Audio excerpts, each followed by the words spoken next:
केतनो करबा यतन जतन मनवा ऐसे ही बिकल रही।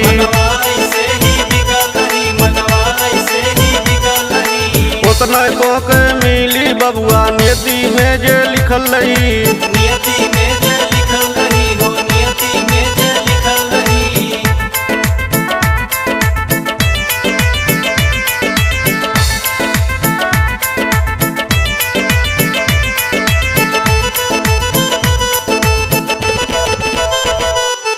काम क्रोध माया में पड़ के भूल गईला मर्यादा हो।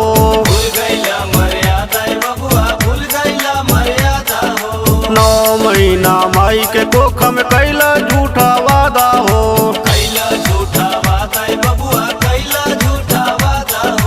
काम क्रोध माया में पड़ के भूल गईला मर्यादा हो।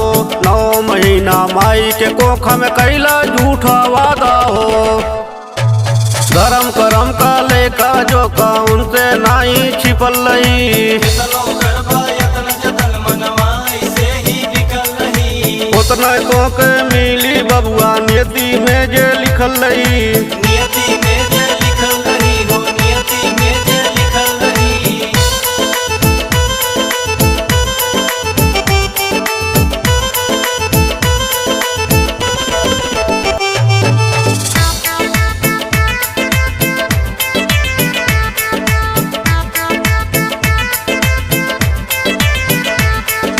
बापक कदर पुत्र न करे भाई काटे भैया को।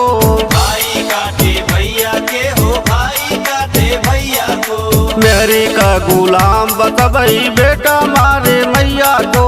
बेटा मारे मैया के हो, बेटा मारे मैया को। बापक कदर पुत्र न करे भाई काटे भैया को। मेरी का गुलाम बतबई बेटा मारे मैया को। बाप पुण्य सब भोगबा यही जन बुझिया जवानी टिकल रही।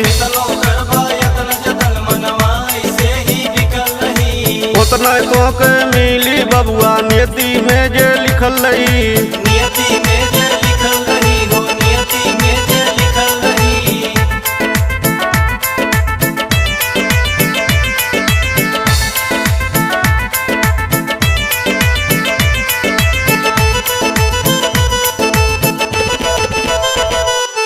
पैसा ही भगवान बनल बा, पैसा ही यारी बा।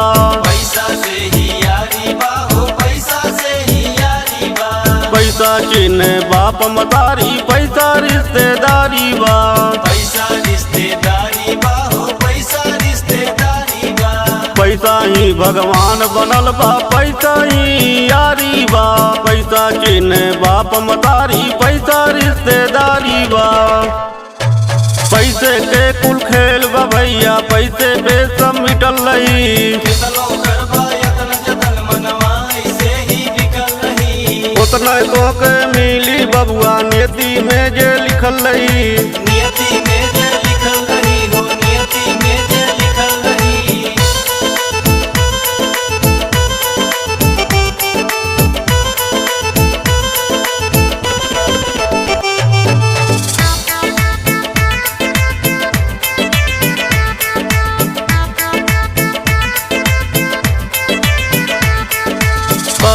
अजय हाथ जोड़ के समय चला ही जाएगा। समय चला ही जाएगा बंधु, समय चला ही जाएगा। चिड़िया चुग गई खेत तुम्हारी, सो के क्या पछताएगा। सो के क्या पछताएगा बंधु, सो के क्या पछताएगा। कहे अजय हाथ जोड़ के समय चला ही जाएगा। चिड़िया चुग गई खेत तुम्हारी, सो के क्या पछताएगा। विश्व विजेता रहा सिकंदर, अंत समय क्या मिलल रही। उतना को के मिली बबुआ नियति में जे लिखल रही।